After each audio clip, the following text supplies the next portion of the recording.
नमस्कार। आज हम बात करेंगे स्नोरिंग और ऑब्स्ट्रक्टिव स्लीप एपनिया के बारे में। सबसे पहले समझते हैं स्नोरिंग क्या होती है। स्नोरिंग यानी कि खराटे। खराटे वो ऊंची आवाज है या सांस की आवाज है जो सोते वक्त आती है। ये आती क्यों है कि जो हमारे गले के नाक का रिलैक्स टिश्यू है सोते वक्त उसमें वाइब्रेशन होती है तो उससे आवाज बनती है। स्नोरिंग नॉर्मल चीज है, कॉमन चीज है, मगर समझना ये है कि स्नोरिंग मोस्टली हार्मलेस होती है, बट कई केसेस में ये स्लीप एपनिया की तरह होती है। स्लीप एपनिया अपने आप में एक इंपॉर्टेंट बीमारी है, गंभीर बीमारी है। जब स्नोरिंग के साथ में सोते वक्त हमारा सांस रुकने लग जाए या सोते वक्त इंसान सांस के लिए खींच के सांस ले, गैस्प करे हवा के लिए, तब उसे स्लीप एपनिया बोलते हैं कि रात को सोते वक्त हमारी सांस रुक रही है। ये ऑब्स्ट्रक्टिव भी हो सकता है कि कहीं कोई रुकावट है उस वजह से हो रहा है, ये दिमाग में कोई नसों में दिक्कत है उस वजह से भी हो सकता है। आमतौर पे ऑब्स्ट्रक्टिव होता है कि कोई रुकावट हो रही है, हमारा जो सांस का रास्ता नाक और मुंह से हवा जाती है, गर्दन में जाती है, नीचे छाती में जाती है, वहां पे कहीं कोई रुकावट हो रही है। समझने की बात यह है, हर स्लीप एपनिया के केस में स्नोरिंग होगी, मगर हर स्नोरिंग का केस स्लीप एपनिया हो ये जरूरी नहीं है। अब स्लीप एपनिया को पहचानेंगे कैसे? पहली बात तो समझने की बात यह है कि स्लीप एपनिया में खराटे होंगे, बहुत ज्यादा होंगे।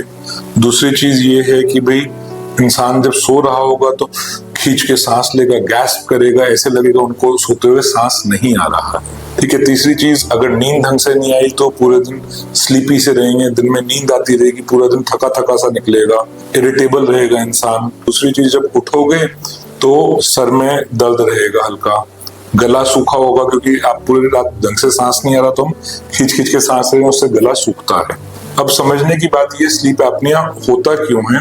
होता इसलिए क्योंकि हमें सांस अच्छा नहीं आ पा रहा, सोते वक्त कहीं ना कहीं सांस रुक रहा है। पहला कारण है ओबेसिटी, मोटापा। जब मोटापा ज्यादा होगा तो ये सारा एरिया भी हमारा हैवी होगा, तो ये अंदर का सांस का रास्ता टाइट होता है। दिन में हम जाग रहे हैं, हम खींच के सांस ले पा रहे हैं, रात को जैसे ही ये सारा रीजन रिलैक्स किया तो सांस की नली बंद हो गई, तो बीच में सांस आना बंद हो गया।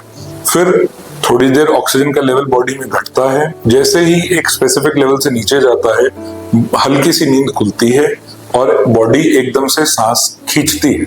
इंसान एकदम से खींच के सांस लेता है क्योंकि बहुत देर तक सांस नहीं आ रहा था। ये अपने आप में प्रॉब्लमैटिक चीज है। समझने की बात यह है, ये रुकावट आमतौर पे गर्दन से ऊपर होती है, इसके नीचे ट्रेकिया शुरू हो जाता है। ट्रेकिया एक सांस की नली है जो आगे जाके फेफड़ों को हवा देती है, और ये नली आमतौर पे कार्टिलेजिनस यानी कि पतली हड्डी से बनी होती है, तो ये आमतौर पे इसमें रुकावट नहीं होती। रुकावट उसके ऊपर के लेवल पे होगी, या तो नाक बंद है, या ये वाला एरिया हैवी है, टॉन्सिल बहुत ज्यादा है, तालू बहुत लंबा है, या फिर रास्ता वैसे टाइट है मोटापे की वजह से। हाई रिस्क फैक्टर्स क्या है? सबसे पहला तो बात हो ही गई, मोटापा। दूसरा कारण है कि नेक का सर्कमफ्रेंस बहुत ज्यादा, जिन लोगों का गर्दन हैवी होता है, भारी होता है, उन लोगों में ब्रीदिंग में और ज्यादा दिक्कत होती है। मेल्स में ज्यादा है एज कम्पेयर टू फीमेल्स। जितना उम्र ज्यादा होती है, ज्यादा होती है, मिडिल एज और एल्डरली में ज्यादा होती है। अगर फैमिली हिस्ट्री है, परिवार में और लोग हैं जिनको पहले रह चुकी है, तो वो इससे होने के चांसेस ज्यादा रहते हैं। एक मेजर रिस्क फैक्टर जो आप बदल सकते हैं वो है स्मोकिंग और ड्रिंकिंग। अब बात ऐसी है कि ठीक है, सांस नहीं आ रहा, बट कोई प्रॉब्लम थोड़ा ना हो रही है, ऐसा नहीं है। इसमें प्रॉब्लम होती है। प्रॉब्लम बहुत धीरे धीरे मैनिफेस्ट करती है, बहुत धीरे धीरे इकट्ठी होकर नुकसान करती है। प्रॉब्लम कैसे होती है? पहली चीज तो कि भाई नींद पूरी नहीं हो रही, नींद अच्छे से नहीं आ रही, बॉडी को रिलैक्सेशन नहीं मिल रही, तो इरिटेबिलिटी, नींद पूरी ना होना, परेशान सा रहना, जिटरी रहना, वो सब चीजें रहेंगी। मूड स्विंग्स रहेंगे, मूड खराब रहेगा। दूसरी चीज क्या है कि आपका ध्यान नहीं लगता, आप कंसंट्रेट नहीं कर पाते हो चीजों पे। तीसरी चीज क्या होगी कि दिन में नींद आती जा रही है तो कहीं सपोजिंगली ड्राइविंग कर रहे हैं तो उसमें एक्सीडेंट के रिस्क बढ़ जाएंगे। और क्या है कि रात को आप ये समझिए कि सांस आपको नहीं आ रहा है, सांस कहीं ना कहीं रुक रहा है, तो ऑक्सीजन का लेवल बार बार डिप कर रहा है। बॉडी के टिश्यूज तक ऑक्सीजन पहुंचाने के लिए हार्ट को ज्यादा काम करना पड़ रहा है नॉर्मल से, तो इस वजह से हार्ट के साइड इफेक्ट्स धीरे धीरे मैनिफेस्ट करते हैं।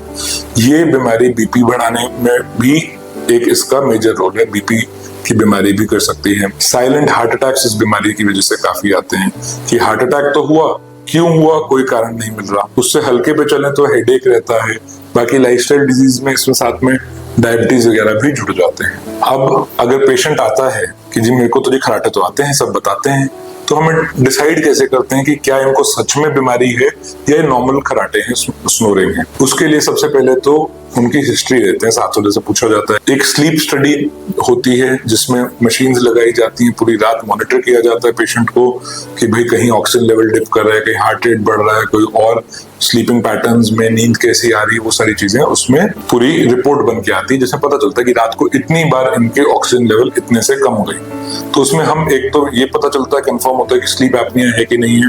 दूसरी चीज उसकी सिवियरिटी पता चलती है। उसके बाद जो टेस्ट होते हैं वो होते हैं नाक और गले की दूरबीन की जांच होती है, जिसमें पता चलेगा कि क्या हड्डी टेढ़ी है, कोई रुकावट है, कोई पॉलिप्स है, कोई और चीज है। गले में टॉन्सिल बहुत ज्यादा तो नहीं है, कहीं कोई और प्रॉब्लम तो नहीं आ रही, जीभ का बेस ऑफ टंग कोई बहुत ज्यादा तो नहीं है। एक फंक्शनल टेस्ट भी होता है जिसमें पेशेंट को नींद की दवाई देके फिर एंडोस्कोपी की जाती है, जिसमें एग्जैक्ट लेवल हम नापते हैं कि किस लेवल पे स्नोरिंग होती है। अब चलते हैं ट्रीटमेंट की तरफ। ट्रीटमेंट में सबसे पहली चीज तो है लाइफस्टाइल मॉडिफिकेशन। अगर हम अल्कोहल बहुत ज्यादा लेते हैं वो अवॉइड कीजिए। करवट लेके सोना है, आप एक करवट लेके सोएंगे, भले ही राइट भले ही लेफ्ट, तो आपको सांस बेटर आएगा सोते वक्त। तीसरी चीज स्टीम लीजिए, उससे थोड़ा दस्ता बेटर रहेगा।